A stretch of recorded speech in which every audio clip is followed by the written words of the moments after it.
I think we probably have almost the biggest audience we've ever had this evening for what is an interesting topic, something about which I know almost nothing, but I hope to know a lot more by the end of the evening, and I hope you do too. It's local, so it's focused on Salisbury Plain, and our speaker is David Waters, who is the Executive Officer of the Great Bustard Group. He's actually more than that. He's the person who set up the group. And Great Bustard Group, an interesting name, Great. Well, I think there are at least two greats there. The bustard is a great bird. I think it would probably see a turkey off and probably wouldn't fit in your oven.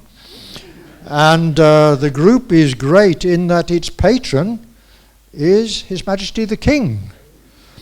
So I certainly, and I'm sure you, will look forward to hearing about the reintroduction of the Great Bustard. So David, over to you. Thank you very much. Thank you for the introduction. And I mean, for me, it's lovely to be back in Romsey. I grew up, in so much as I ever have, at the top of Winchester Hill, and then when I was about 11 we moved out to Sherfield English, but the Romsey School, as it used to be called, was the foundation for my education, such as it is. But very nice to be back in Romsey. I very rarely come this way. So going to talk about the Great Bustard. That was just my sort of holding slide. The Great Bustard Group, it's an organisation I formed back in the end of 1997. I'd done a couple of things before. Feeling a little bit of a fraud up here. I understand it's a very much scientific-based thing and probably an audience full of scientists. I'm not. I used to be a soldier. That didn't work out and they bashed up one of my knees. And then I was a policeman in Wiltshire. So technical qualifications were driving quite fast and roughing up drunks. It's moved on. I honestly thought bringing back the Great Bustard was a wonderful idea, and that the government and all the government agencies had signed so many international conventions and so on that they were obliged to support the reintroduction of once native wildlife. And all the big NGOs, the bird groups, the Wildlife Trust and all the rest of it would be queuing up to do it. I was surprised that they didn't want to help. I was even more surprised with the raw hostility to the whole notion, particularly from bird watchers. Really didn't want it at all. Very, very different in the 90s. Translocations, reintroductions were just wrong. Nobody wanted to see them. The red kite was the only one that had taken place in England. That was free from the licensing bits because it was never extinct in the UK. There was always the Welsh population. To say something on the bustard, didn't want it at all. What was very encouraging was where the support came from and where it still comes from. I mean, then he was the Prince of Wales, now he's His Majesty the King. But right from the word go, we had things like breweries, skip companies, landfill operators, kitchen fitters, family firms of solicitors, undertakers coming in and think, yeah, that's a good idea, we'll do that, which was very, very encouraging. The sort of three bits to go through in this talk are what a bustard is, why they are the most important bird in Britain, and then, well, that's just a fact, accept that, and then the other fact on that, which we'll finish up on, is why they are the best bird in the world. But we'll do it one step at a time. So, what are bustards? Bustards are a family of birds. They're very old. The people that study these things tell me that as a species, humans, we're about 200,000 years old. Bustards are 30 million years old. There's 26 species of bustards. The closest thing to bustards are this bird on the right here. It's a turaco. So a cross between a pigeon and a parrot, really. Only in Africa. They tend to be green or bright red and so on. They are the closest family to bustards. In a European context, it would be either the cuckoos or the flycatchers. Bustards have been doing their own thing for a long time, and they have a couple of physical adaptations that does make them quite different. One of them is their ability to survive. A Corey bustard, for anyone that's done the East Africa or South Africa big safari thing, the Corey bustard is the big one that they always go looking for on those. All bustards are tridactyl. They have just 3 toes and they all face forward. There is nothing in the way of a thumb at all. No bustard can ever perch on anything. They sleep on the ground, they roost on the ground, they nest on the ground.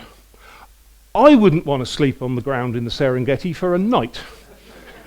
If the zebra falls asleep, he tends to wake up eaten. It's a tough place.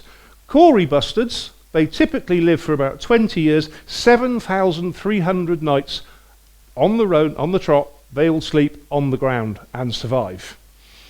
And it was this big mystery. How on earth did they manage to do that? And it's something we've actually made a few inroads on. One of the other features of bustards is they have no preen gland. And there's no suggestion there ever was a preen gland. If I'm not doing bustards, one of the things I really like is dogs and working dogs and so on. I've got a pair of setters, or a brace of setters, that will fix on a lapwing on her nest at about 100 metres. They just smell her, bang, they're on set, and it's there. They can't touch a bustard at 6 feet.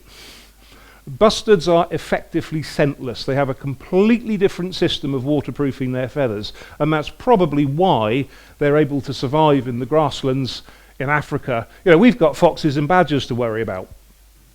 I don't know what they've got there. Lions, leopards, hyenas, civets, hunting dogs, honey badgers, goodness knows what else. But the Corey bustards do very, very well. Now, there's a whole family of bustards.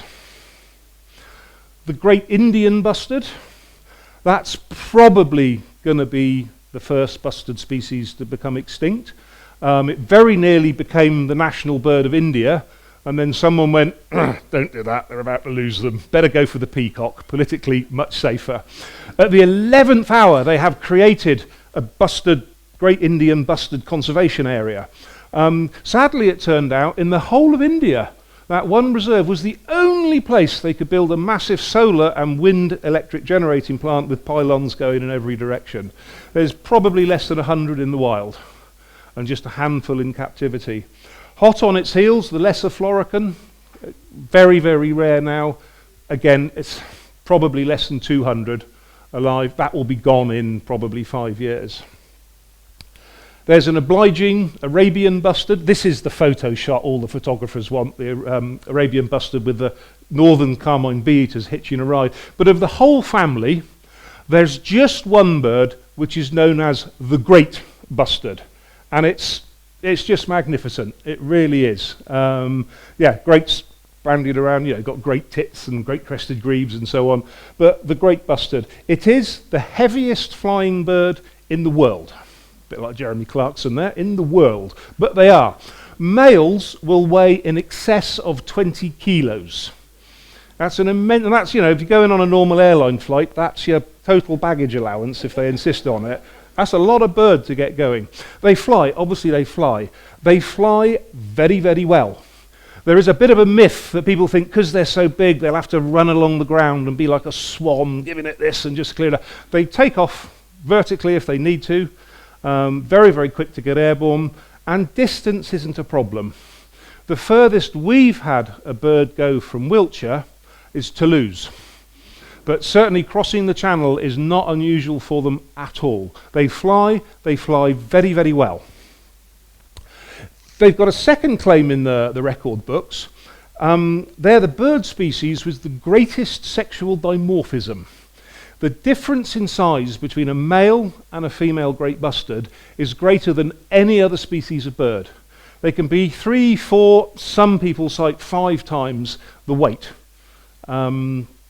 Females being 2, 3, 4 kilos, the males up to 20. They do live quite separate lives. For most of the winter, most of the year, you've got separate sex groups. The collective noun for bustards is a drove.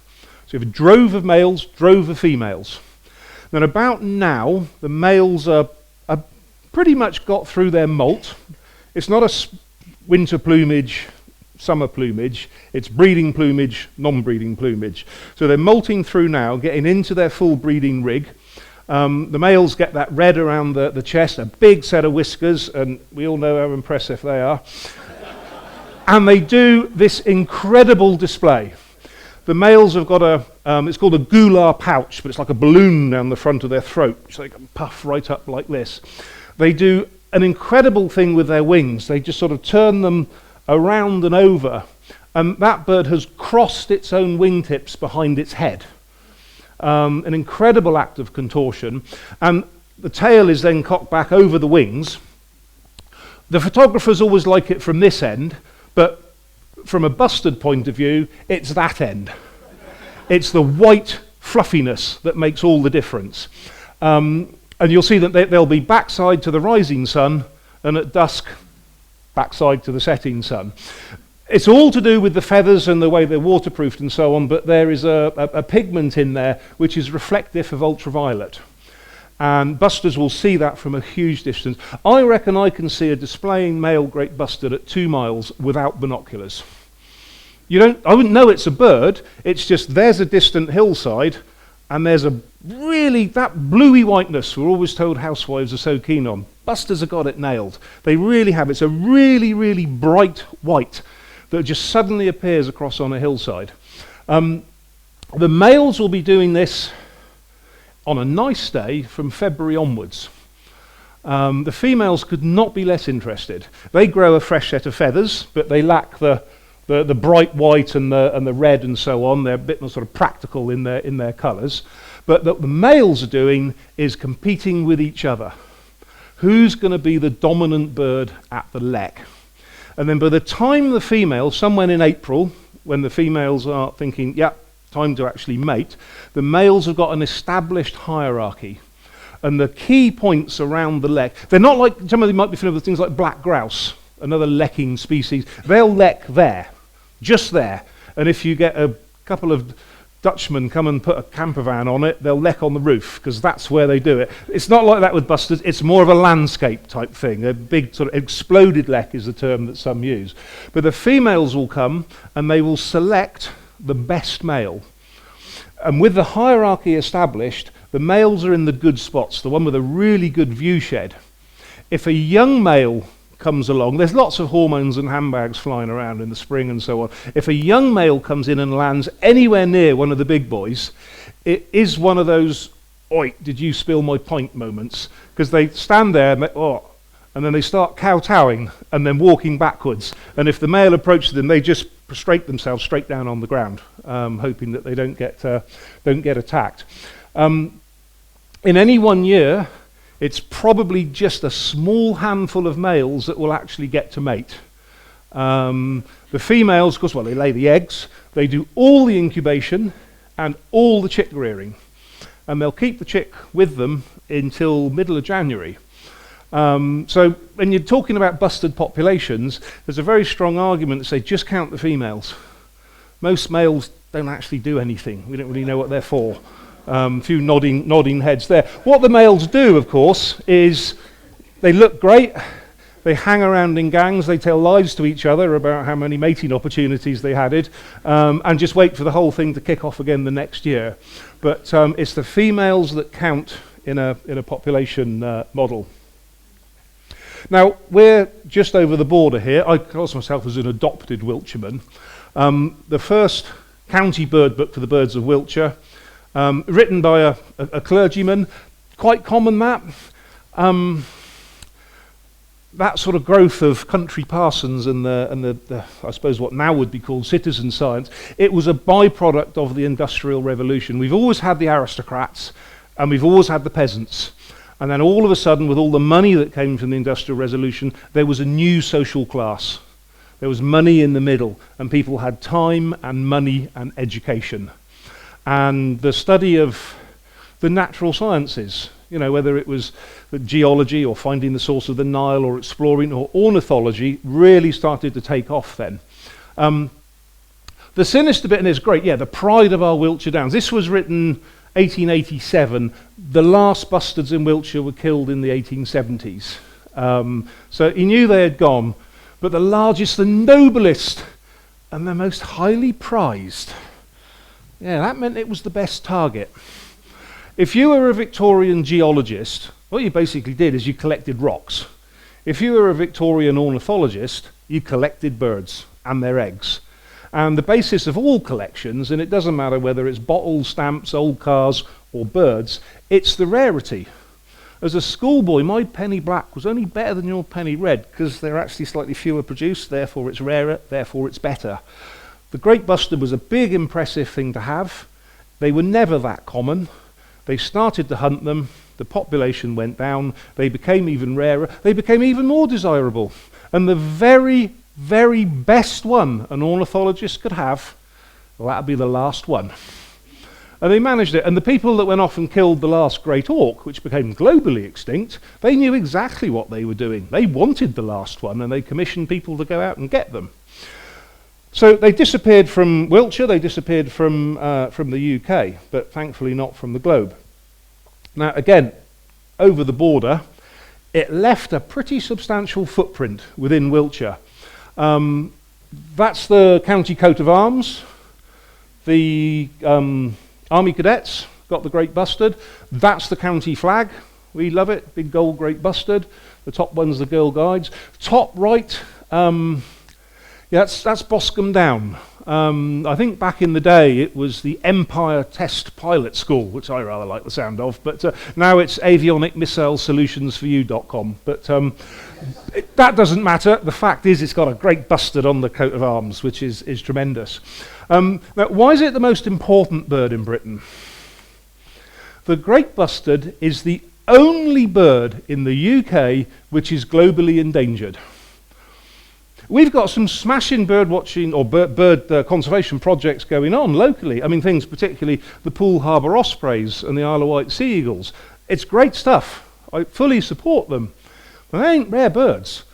You can see an osprey almost anywhere in the world, from Alaska to the Falkland Islands to Australia to Japan to Vladivostok to Norway to the Solent. They're not rare birds.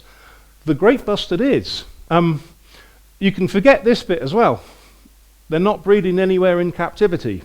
So if globally they continue to go down, it's got one move and then they're gone. And to put that in context, this is the IUCN, the International Union for the Conservation of Nature, as well as BirdLife International. Whatever the enthusiasm to trying to flog you a little plastic toy, giant pandas are not globally endangered. They're not that rare. Nor are snow leopards. They're both classed as populations which are vulnerable. The Great Bustard is considered to be of higher conservation concern than either of those two real high-profile animals, and we have a population in the UK. Now, historically, where the bustards were is a very simple question with quite an involved answer.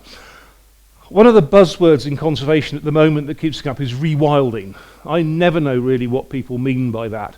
And I know a lot of the agencies, particularly the statutory agencies, have a fairly fixed vision on what they're trying to recreate when they say preserve, our natural habitat and so on. They tend to be looking at stuff about 200, 250 years ago. And we were always, well, what about 500 years ago? What about 1,000 years ago? What about 5,000 years ago? 10,000 years ago? It just seems odd to sort of pick one particular place. And it continues to change. One of the changes happening at the moment, and it's affecting birds like curlew and so on, downland, open grassland, getting rarer and rarer. People want to put hedges everywhere. There's places where there haven't been hedges since at least the Neolithic, that are now, in the name of conservation, having woods and hedges put all over them. It's all good habitat for something, but you'll lose what was there originally.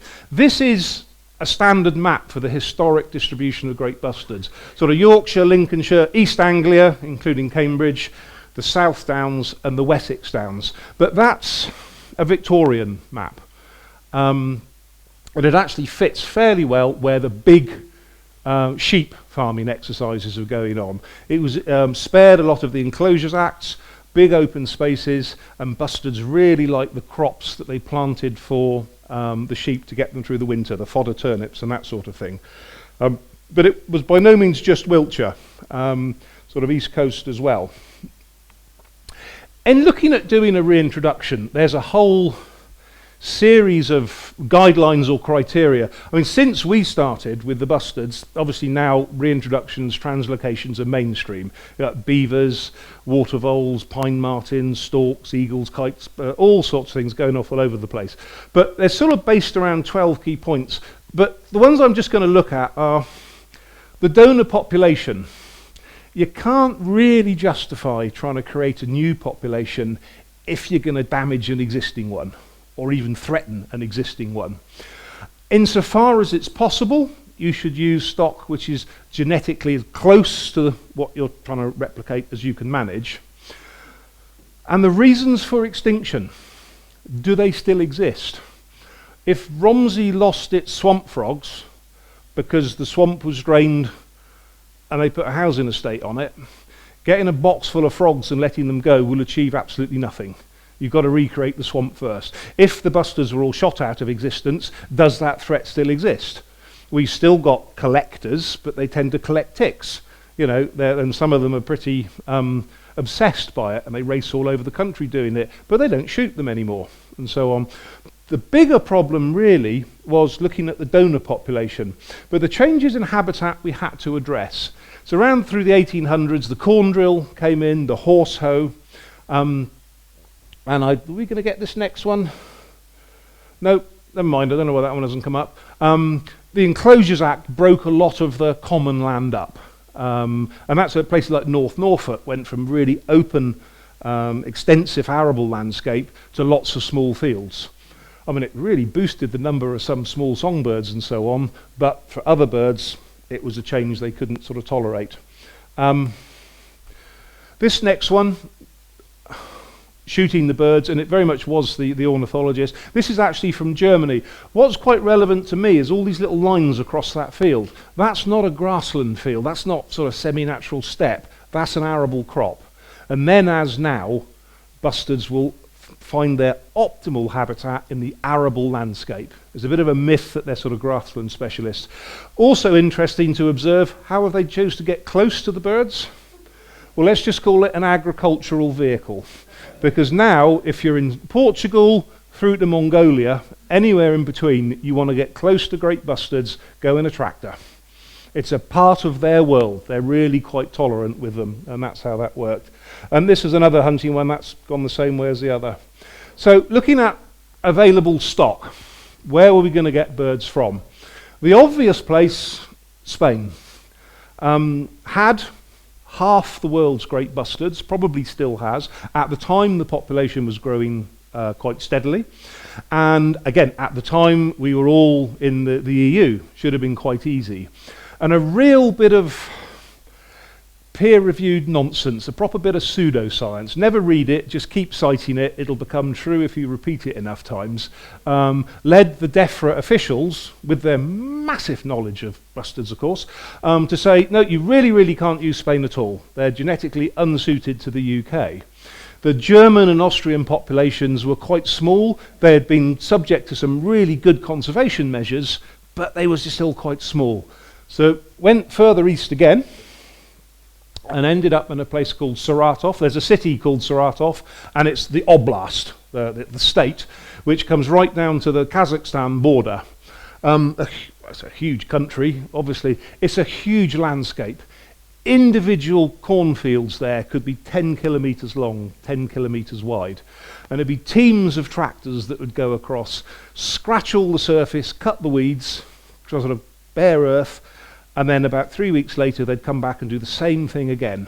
And the weeds would grow up, 2-3 weeks later, repeat it. And it was trying to create a stale seed bed. It was in effect organic farming, no policy or anything like that. It just didn't have the money for chemicals. In between those cultivations, the female bustard thought, perfect place to nest. And then a team of the staggered line of tractors would come along and trash everything. So although it was a class 1 red data book species, the highest level of legal protection in Russia, like the same as the Siberian tiger, we were able to broker an agreement with a branch of their National Academy of Science and set up an egg rescue program. And it was really me and one Russian covering a patch about the size of Hampshire, Wiltshire and Dorset put together, but we could rescue some of those eggs. If those were game birds or chickens or ducks or something, you just incubate them, the chicks hatch out, all is well. Chuck a bit of food down, they scurry around and peck and start to grow. Bustard chicks are highly mobile. Remember I was saying earlier about this fact they don't seem to have a scent, and that's how they evade the ground predators. Well, if you hatch and you stayed in your nest, as soon as you're eating, you get throughput, you have droppings, it will smell. So as soon as they hatch, they're off, and they have a nomadic existence. But they can't feed themselves. They have no instinct to peck at anything at all. That's not unusual in the bird world. Sparrows to eagles tend to sit there in the nest and just look up, and mum and dad plonk food in their throats. But bustards combine that with a great deal of mobility. We didn't want them to become habituated or imprinted on people.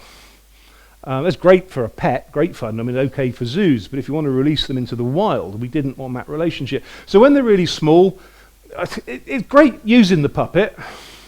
I think the main bit in it wasn't a human hand. I don't think it really mattered too much what it was, as long as it wasn't a human hand. But they would readily take food from that. But with any livestock, you've got to go in.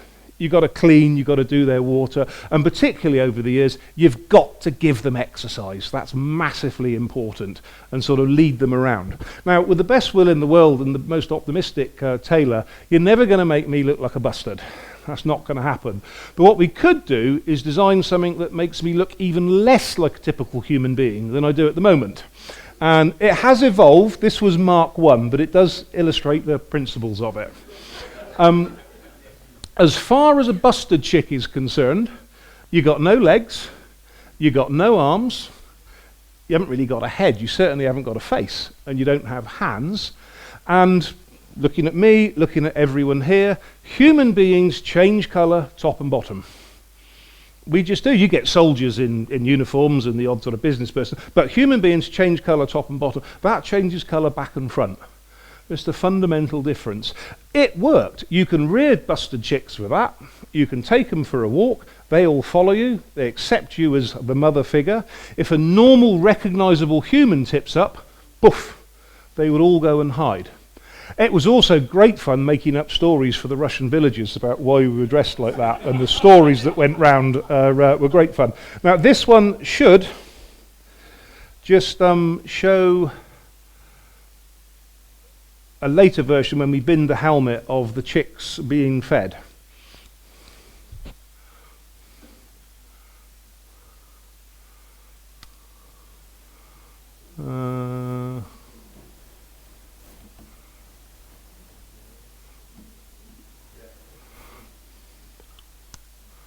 There we are, it is moving. Yeah, that's fine. So this is just one of the volunteer team coming through. The puppet looks slightly high mileage now, but the bit works, and the chicks will run over and they'll readily take food from it. They would stay sort of in the cabin in this sort of big tub, probably for not more than about 4 days. And if the weather's any good, we'll then get them out and under grass. But they take quite strongly, but if you just put food on the ground, not interested. They wouldn't grow at all. After 7 years of negotiations with DEFRA, who were then in charge of licensing and so on, they did grant to give us a license to release Great Bustards. It was one of the box full of licenses. As you can imagine, Russians just love them. But the first birds were released in 2004. 2007, we found our first nest. Very hard to find. There could have been one before, but 2007 was the first that we knew about. Nothing hatched. Those eggs ultimately were infertile. The same the year after that. And it was 2009 when our oldest males were either 4 or 5 years old, we had the first hatching chick that we knew about. Nearly always goes to one chick quite quickly. The others do seem to be just an insurance type policy. Remarkably, as a first-time breeder, that female kept that chick all the way through. This was her somewhere in November, a male chick, so he's already bigger than mum, but she still looks after him. She'll keep him with her until middle of January, And they would be off a field they love, a crop they love feeding in through the winter would be oilseed rape. And they'd be out there pecking away. A group of females with the young of that year, and the males in there, and all of a sudden the female, she'd rush off, and we watched her pick up a big black, presumably juicy beetle, and trot over to her hulking great big oaf of a son who weighs 3 times what she, and she's still bill feeding him at that stage. But you wouldn't normally expect a female to successfully recruit a chick for her first breeding attempt, but it was smashing that she actually managed to do that. So yeah, after about 10 years working out in Russia, we established a small population in the UK. They were surviving, some were. If they got through their first winter, they did absolutely fine. And they could breed and they could rear chicks, but the numbers were very, very low. Things started to get more difficult out in Russia. A lot of it just came from the anti-West agenda. And there's a whole pile of stories and stuff to be told, but it got more and more difficult. The logistics are always horrendous. That's not good for any bird, all the transport and so on.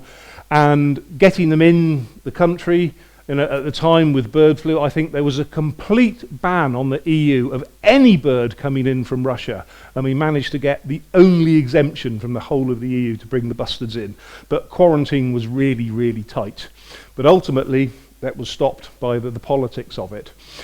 We then managed to get a tie-up with the University of Chester, and I could get blood samples from every European bustard population, and a team of volunteers went around all the museums that had stuffed great bustard specimens, or the skins, with a known provenance, because before genetics was understood, museums did sort of, well, we'll bin that one, it's a bit moth-eaten, and put a fresh one there, and leave the label the same. So we needed to be sure it really was the bird, and they could extract genetic material. It was just a tiny piece of skin from the underside of one of the feet was sufficient.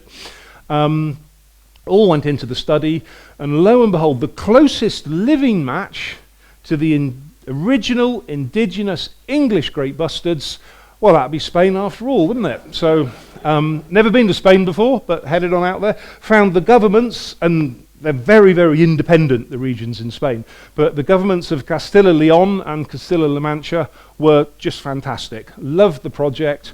The only thing that was in it for them was a bit of paperwork and their rare birds being removed. This is a landscape south of Toledo. At the time, it probably had the highest density of breeding great bustards anywhere in the world. And it's an interesting slide because there's no grassland in there. It's all arable. Sadly now, it's all one side of the valley to the other wire frames, with a huge new market for almonds and pistachios and super new olive. They're not really olive groves, they're olive plants, but they'll fruit very, very quickly. Spanish great bustards are really in trouble now, but back then, all was well. I'd take a whole team of volunteers out. This wasn't egg rescue, it was egg collection. It was quite tightly policed. We worked with the Guardia Civil on that, who we found absolutely fine. Nearly all in cereal crops. We had a very early cut-off date, so we know great bustards lay replacement clutches. So if we take those eggs, the females will replace them. It also made sure I could get the eggs back to the UK before they hatched, which was another important factor. And sort of quite, I suppose we'd say on a parish level. Obviously they got a bigger landscape, but it was up to 5 eggs from over here, up to 5 eggs from over there, and it was all sort of spread out, so no one area was raided.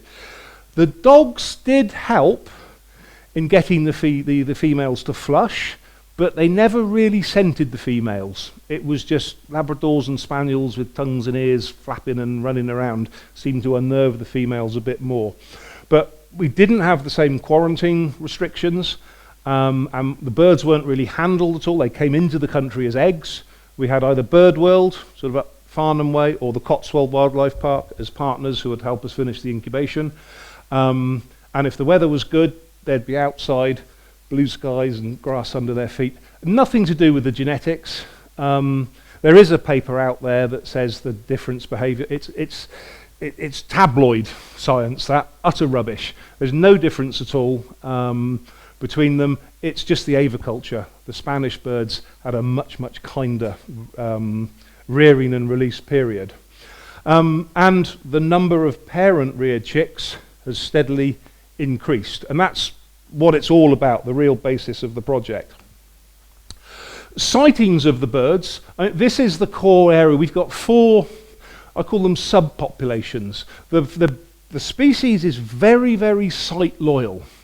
They will come and nest very close to their own hatch site. And one thing we discovered, with the first time anyone's ever created a new bustard population, they will come and nest very close to where they were released. Not just Wiltshire or Salisbury Plain or whatever, the field. If it's suitable habitat, they'll nest right there. If we release birds too far away, we'd effectively be starting again. We reckon it took 10 years to build up a social structure with mature females and mature males and everything working the way it should. But if we release birds anywhere within this, we know those young females, as soon as they've sort of got adapted to life on their own, they'll go and join a drove of adult females. They'll join the existing leks. The old males are always cruising around looking for females and around and so on. So you get all those sort of benefits. So the long-term strategy is to sort of leapfrog. We know we can go up to 10 miles and the birds all find each other. What we don't know is how far can we go. And that's sort of a gentle bit of experimentation we need to undertake. As they moved out from our reserve areas onto farmland and so on, it became clear they do have a great enthusiasm for this crop, which I'm sure some of you recognise, but that's lucerne, or alfalfa, as the Americans would call it. And it's grown as a silage crop. The birds like to eat it. That's quite a tall crop. That's probably over my knee, just looking sort of straight down on it. And it's there that the population faces its greatest danger. There are various threats they face. As adults, those two predators, and indeed any other predator, don't really bother great bustards. They can outfly an eagle, they can outfox a fox. Youngsters, very different, but adult birds, that's not a problem. Avian influenza, if we're doing any head starting, rear and release, we can sort of manage that, but in the wider bit, I think there will be a low risk bird. Bad weather, we don't really get bad weather of the sort that would bother bustards. Perhaps fog is the worst when it's combined with electricity pylons. Avian predators, yeah, they're about. I don't think they're a significant source. Big road projects, you know, the Stonehenge tunnel, that would have gone smack through one of our populations. And I was talking to someone there about people engaging with nature. Very, very fashionable now, go and engage with it. That normally means stalk it, flush it, and take a photograph. It's managed. We get a lot of support from photographers and so on. Many of them are happy to pay to use our special access hides, and that really funds our rent on the land and so on. Small numbers of them, you know, it's a bit of a problem. But by far, the only really serious problem that great bustards face to their survival is silage mowing. That tractor driver, I mean, I know him well. He used to quite enjoy doing that. He hates it now. He just absolutely hates it because his foot's on the brake the whole time. He hasn't got any chance at all of seeing a female down there. This system of being scentless and on the ground has worked well for perhaps 30 million years. It doesn't work well when you've got a New Holland or a John Deere or whatever coming down at you. And the females, when the threat gets closer, they just sit tighter and tighter and tighter. And we can end up with that. Now, we don't want to lose eggs, or, I mean, that's a big chick. That's probably only about 5 days off hatching. But it's not doom and gloom if we lose eggs or chicks.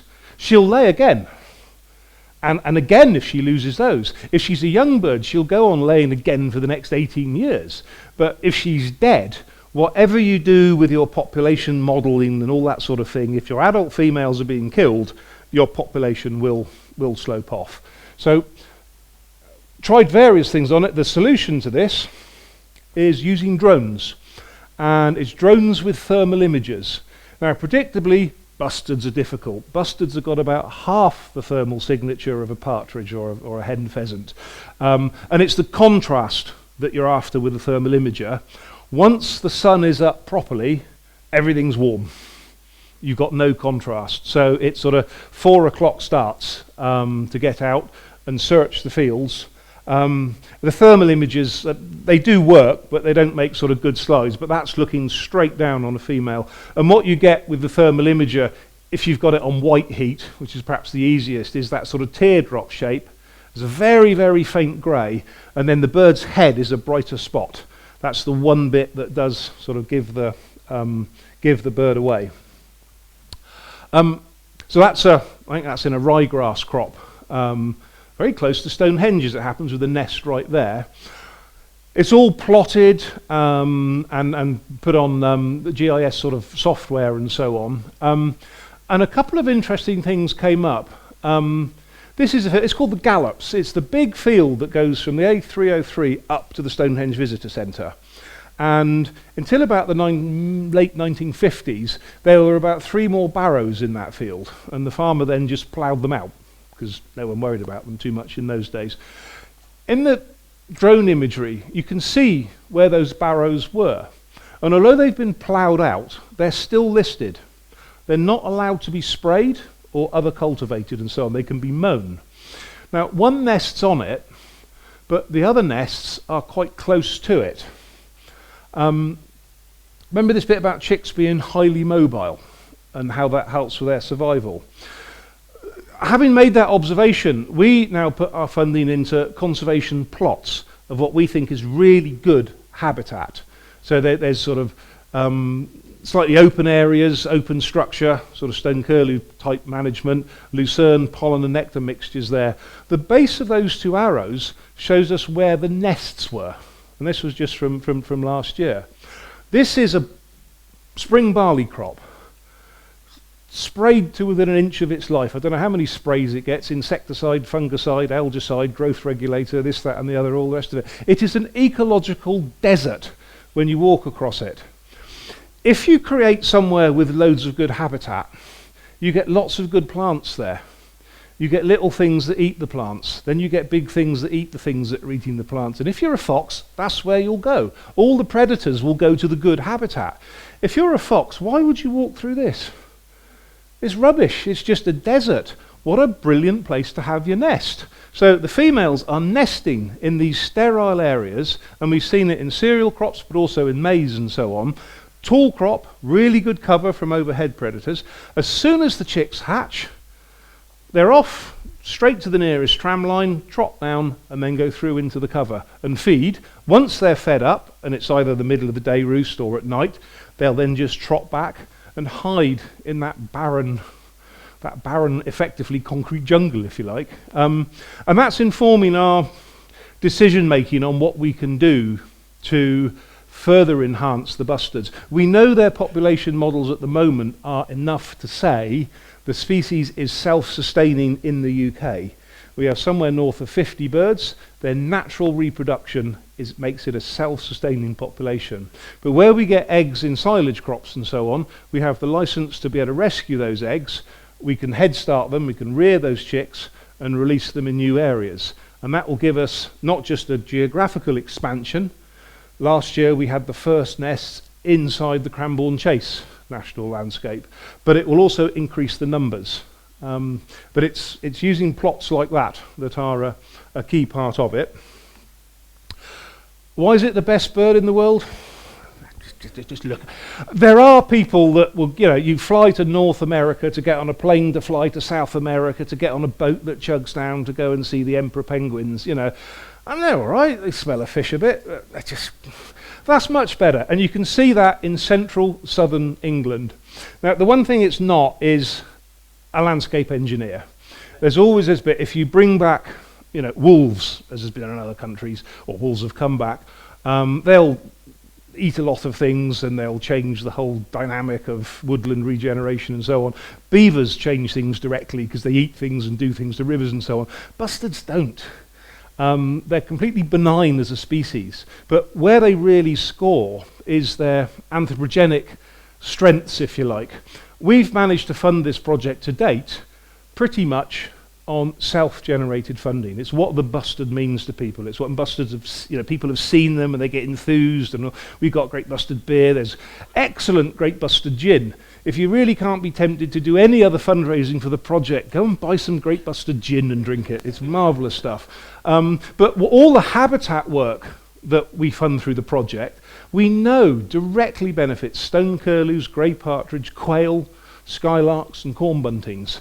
And that's all conservation work that would not happen without the Bustard. And certainly if you want to do a schools type trip, yeah, I mean, go in and tell them, hey kids, I'm going to tell you about the meadow pipit. You know, it's about that big and it's mostly brown. Or do you want to tell them about the Great Bustard? It just doesn't get much better as a educational tool. And the last but one slide is just, again, it is from this year. Sorry, I need my glasses to make this.